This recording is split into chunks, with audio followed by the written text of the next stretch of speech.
El é Felipe Estévez, experto en marketing, e dende este xoves será o protagonista da campaña máis innovadora da Mancomunidade do Salnés para promocionar a variante espiritual. Ademais de permitirnos documentar dunha forma moi detallada o que sería o itinerario por as distintas etapas tanto do camiño portugués como da variante espiritual, a maiores o que nos vai dar é moitísima información sobre o terreo, que dos puntos fuertes, dos puntos débiles, e despois é un moi bo mecanismo de promoción. O seu camiño a Santiago partirá dende a localidade portuguesa de Ponte da Lima.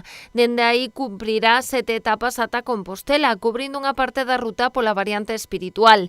Un percorrido que poderá seguirse a través das súas redes sociais e das da Mancomunidade. Todos os días eu tenho um blog de viajes chamado Viaje Cartesiano, que é para um público brasileiro. Então, vou pôr em Instagram, em Facebook e depois em YouTube também criarei alguns conteúdos, sempre linkando com a Mancomunidade.